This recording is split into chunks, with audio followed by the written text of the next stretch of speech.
students. How are you all? Hope you all are doing very great.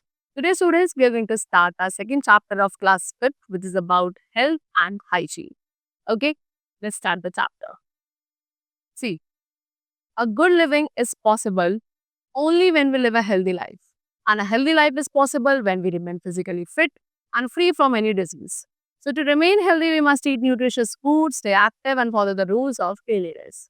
Children, what they say कि एक अच्छी living कभी possible है जब हम एक हेल्दी लाइफ जीते हैं एंड एक हेल्दी लाइफ पॉसिबल तब है जब हम फिजिकली फिट हैं या किसी भी बीमारियों से दूर हैं। तो इस तरीके से हेल्दी रहने के लिए हमेशा हमें न्यूट्रिशियस फूड खाना चाहिए, एक्टिव रहना चाहिए एंड इसके साथ जो क्लीनलीनेस के रूल्स होते हैं we should also follow them. See students, they have given you some food items which are healthier and which are non-healthier also to our body.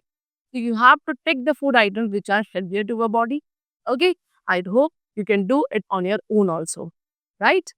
See, let us discuss the chapter first of all, then you may do it on your own when you understand the concept between a healthy and an unhealthy food. First of all, we have food. So food is our basic need. Food क्या है? Food हमारी basic need है. Food के अंदर nutrients present होते हैं. Now, what are nutrients? The materials in the food which help us to remain healthy are known as nutrients. Food के अंदर वो मटेरियल्स जो हमारी बॉडी को हेल्दी रखने में हेल्पफुल होते हैं, हमारी बॉडी को ग्रो करने में हेल्प करते हैं, such substances are called nutrients.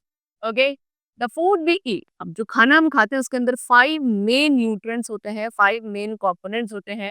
They are carbohydrate, fat, protein, vitamin and mineral. And हमारी बॉडी को ये सभी कंपोनेंट्स की रिक्वायरमेंट होती है to remain healthy. Now let us discuss all of these components one by one. First of all, we have carbohydrates. So carbohydrates का काम है to provide energy for our body. Okay, carbohydrates हमारी body को energy provide करते हैं. Then they have given you some rich sources of carbohydrates like bread, rice, wheat, sugar, fruit juices, sugar, potato, honey, and corn, etc. These are the carbohydrate-rich food sources. Then next we have fats. So students, fats का भी काम है हमारी body को energy provide करना. Okay, the extra carbohydrate consumed by the body gets converted into fat which is then stored in the body. तो जब हमारी बॉडी में एक्स्ट्रा कार्बोहाइड्रेट को कंज्यूम किया जाता है तो वो धीरे धीरे फैट में कन्वर्ट हो जाता है and then it gets stored in the body. Fat also give structure to the cell. Fats का एक और काम है हमारे बॉडी के डिफरेंट सेल्स को स्ट्रक्चर प्रोवाइड करना. Meat, vegetable oil, milk, butter, ghee, cheese, cream, dry fruits. These are some sources of fat. And one more thing, that intake of too much fat results in the person becoming obese. And अगर एक person जो है बहुत ज़्यादा fat का intake करता है तो वो धीरे धीरे obese होने लगता है. And ये जो condition है, this is harmful because obesity can also cause heart diseases and diabetes problem. Okay. Then next we have protein. Protein helps the body to grow and to repair our cells. हमारी body को grow करने में, हमारी body के different cells को repair करने में the type of nutrients which are helpful are known as proteins. Most of the protein, तो ज़्यादातर प्रोटीन जो है वो एनिमल प्रोडक्ट्स में प्रेजेंट होता है like chicken, fish, egg, milk, चीज. And there are some plant products also like pulses, soybean, peas, beans which are also rich in sources of proteins. Then next we have vitamins. तो vitamins are required by the body. Vitamins भी कुछ ऐसे nutrients हैं जो हमारी body को required है, but they are required in very small amount. Okay, what is the function of vitamins? Vitamins protect our body. Vitamins का काम है हमारी बॉडी को diseases से protect करना and also to keep our body healthy and strong. तो total 13 vitamins हैं जो हमारी बॉडी को needed होते हैं. Fruit, green leafy vegetables, eggs and flesh. These are some sources of vitamins. Okay. Less और more of any particular vitamin will lead to disease. अगर किसी भी पर्टिकुलर वाइटामिन बहुत ज़्यादा आप इंटेक कर लेते हो या से बहुत कम इंटेक करते हो तो उससे एक पर्टिकुलर डिजीज जो है हमारी बॉडी में हो सकता है. Next we have minerals.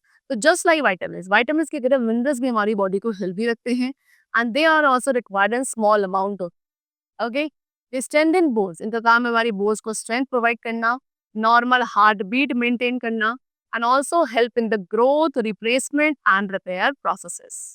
Iron, calcium, iodine, phosphorus, ये कुछ important minerals हैं which are required by our body. Lack of vitamins and minerals in our body can cause diseases. हमारी body में अगर किसी भी particular vitamin या mineral की कमी होती है तो हमारी body में फिर क्या हो सकती है, diseases हो सकती है. जैसे कि lack of calcium. अगर हमारी डाइट में कैल्शियम की कमी है तो उससे हमारी बोन्स वीक हो जाती हैं, फ्रेजाइल हो जाती हैं। Egg yolk, meat, milk, butter, green vegetables, fruits and pulses, these all are rich in minerals. Then next we have water and roughage. So water and roughage भी important components है food के. About 2/3 of our body, हमारी body का 2/3 part जो है वो water है. We cannot imagine life. हम अपनी life को without water imagine नहीं कर सकते because water हमारे body temperature को regulate करता है. Water एक अच्छा solvent है जो जिसमें काफ़ी सारे universals and vitamins dissolve होते हैं. Then we have roughage. Roughage helps our body to get rid of waste easily. roughage क्या करता है हमारी बॉडी से वेस्ट को रिमूव करने में हेल्प करता है और हमारी जो इंटेस्टाइन की मसल्स हैं उन्हें एक अच्छी वर्किंग कंडीशन में रखता है. तो we should drink plenty of water. So हमें काफ़ी सारा पानी पीना चाहिए और इसके साथ कुछ ऐसे फूड स्टफ भी अपनी डाइट में इंक्लूड करने चाहिए which contain roughage. Okay, then next topic which we have is balance diet.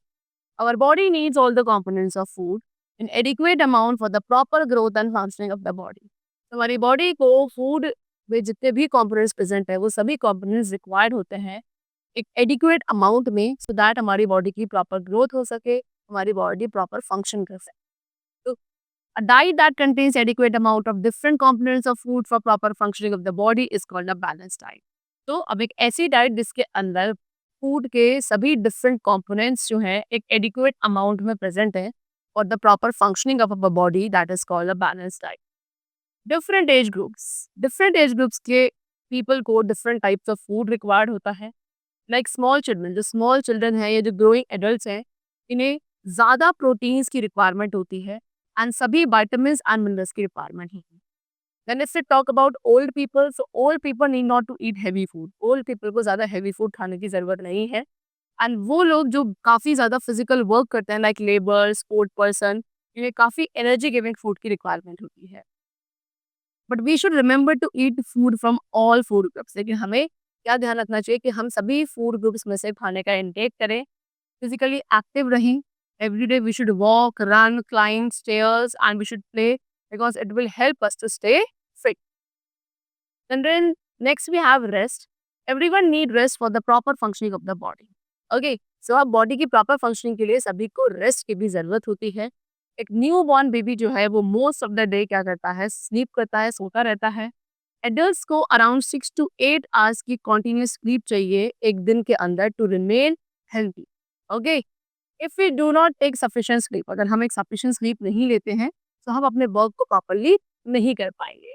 Watching television late at night, रात में लेट तक टेलीविजन देखना एक अच्छी हैबिट नहीं है.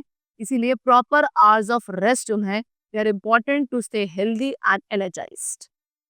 And next we have exercise. Exercise is also very important for our health. The benefits of exercise have been discussed. Number one, improvement in the blood. अगर हम रेगुलर एक्सरसाइज करते हैं तो उससे हमारी बॉडी में ब्लड सर्कुलेशन इम्प्रूव होता है. इसके अलावा हमारी जो मसल्स एंड बोन्स है वो स्ट्रांगली डेवलप होती हैं. देन हमारी बॉडी जो है एक अच्छी शेप में मेंटेन रहती है. एंड अपार्ट फ्रॉम दिस, इन सभी एक्सरसाइज के अलावा हम कुछ गेम्स भी खेल सकते हैं like cricket, football, swimming, dancing, क्योंकि ये भी क्या है अच्छी एक्सरसाइजेस है.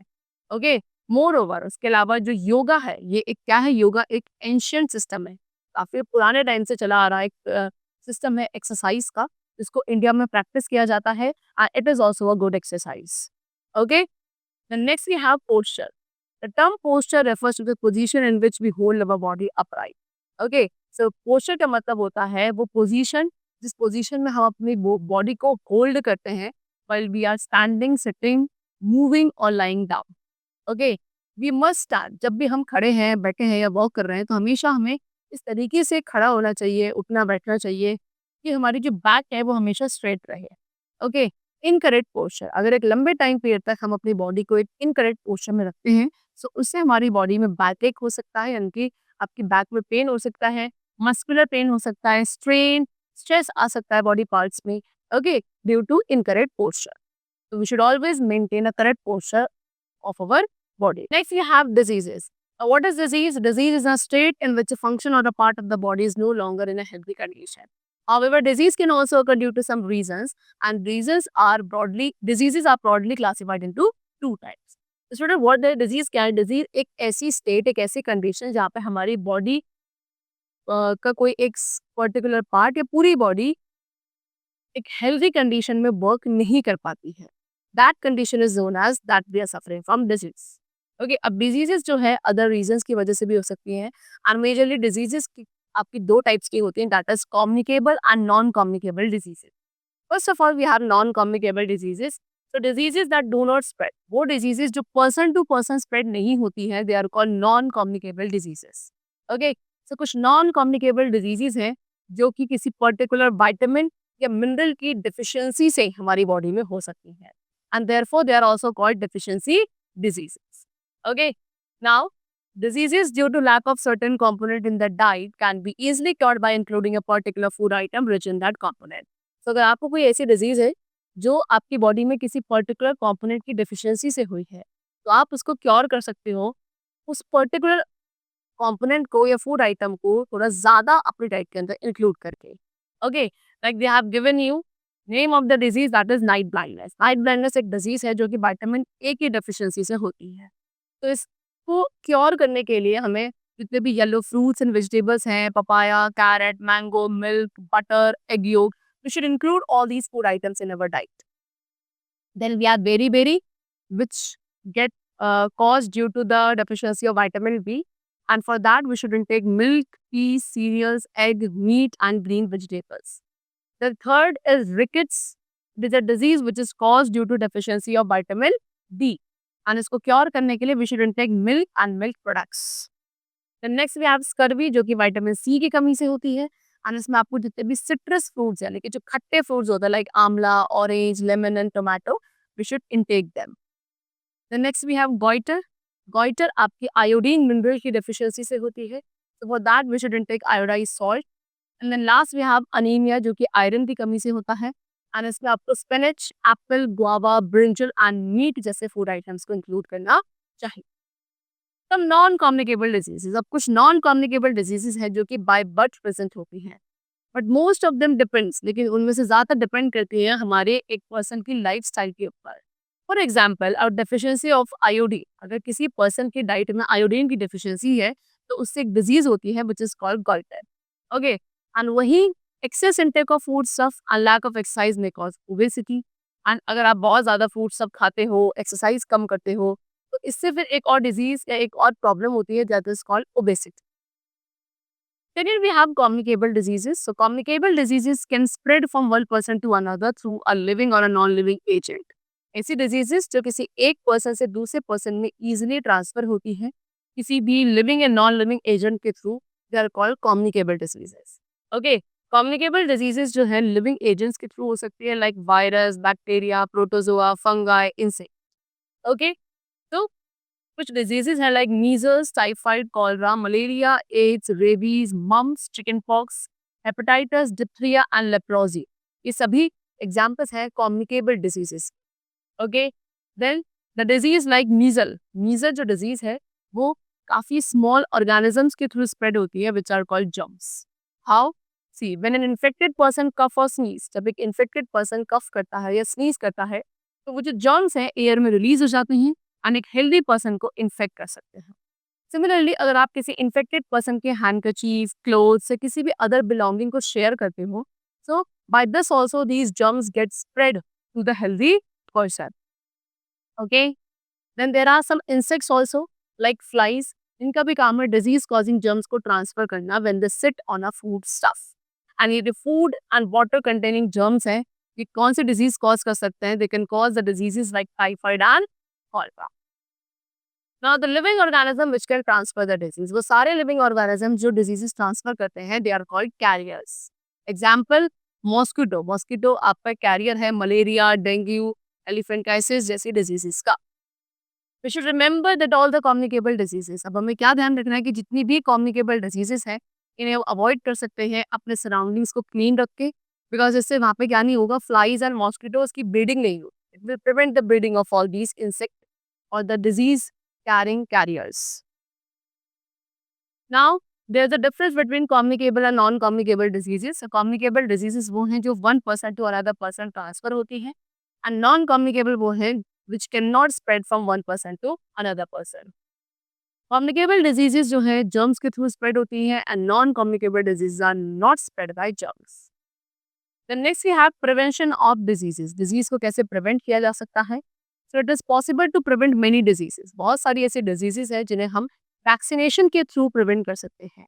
अब वैक्सीनेशन क्या है? यहाँ पे हम कुछ स्पेशल सब्सटेंसेस का यूज करते हैं which are called vaccines and vaccines जो है किसी भी स्पेसिफिक डिजीज को प्रिवेंट करने के लिए प्रोवाइड करी जाती है. मोस्ट वैक्सीन, ज्यादातर वैक्सीन जो है उन बच्चों को दी जाती है जब वो काफी यंग एज में होते हैं. Next we have hygiene. Hygiene can be defined as practices that helps to ensure cleanness and good health. वो सारी प्रैक्टिसेस जो क्लीनलीनेस को इंश्योर करती है, एक अच्छी हेल्थ को इंश्योर करती है, उन प्रैक्टिसेस को हाइजीन कहा जाता है. जर्म्स यूजुअली डर्टी सराउंडिंग्स में ब्रीड करते हैं. तो अगर हम डिजीजेस को प्रिवेंट करना चाहते हैं अपने सराउंडिंग से, so we must keep our surroundings clean. Then we have good hygiene. अच्छा हाइजीन अगर हम रखेंगे तो उससे डिजीजेस स्प्रेड नहीं होंगी, they will be prevented. Okay, now they have given you some steps for maintaining proper hygiene. Number 1, we must take proper care of our teeth. हमें हमेशा अपने टीथ की प्रॉपर केयर करनी चाहिए. We should have bath daily आपको नहाना चाहिए. And we should also remember to wash hands with soap and water before and after every meal and after going to the toilet. Okay, जब आप washroom जाते हैं या फिर आप खाना खाने बैठते हैं तो हमेशा इन चीज़ों से पहले और उनके बाद आपको क्या करना है, अपने हैंड्स को सोप एंड वाटर के साथ वॉश करना चाहिए प्रॉपरली. ओके, प्रॉपर केयर आपको अपनी आईज एंड ईयर्स की करनी चाहिए. You should take proper care of hair also. You should keep our finger nails short. Okay, we must keep our surroundings clean. अपनी सराउंडिंग्स को clean रखना चाहिए. Surroundings के अंदर स्टूडेंट्स हमारे स्कूल, हमारे नेबरहुड भी इंक्लूड होते हैं. It does not include just our home, right. Garbage should not be thrown in the open. कभी भी ओपनली आपको गार्बेज को थ्रो नहीं करना है, बिकॉज अनकवर्ड गार्बेज जो है flies and other disease causing micro organisms को क्या करता है, अट्रैक्ट करता है. एंड इसीलिए it should not be allowed to collect inside old tyres. Okay, उसके अलावा हमें क्या देखना है कि हमारे जो घर में पुराने टायर्स हैं, बकेट्स हैं, ड्रम्स हैं, उसमें वाटर जो है, पानी जो है, गंदा पानी इकट्ठा ना हो. बिकॉज यहाँ पे क्या हो सकता है, अगर पानी इकट्ठा होगा, it can become a breeding ground for the mosquitoes which spread diseases. Okay, so the chapter is completed over here. I hope it was very clear to you. Let's meet in the next class with a new chapter. Till then, take care and thanks to everyone.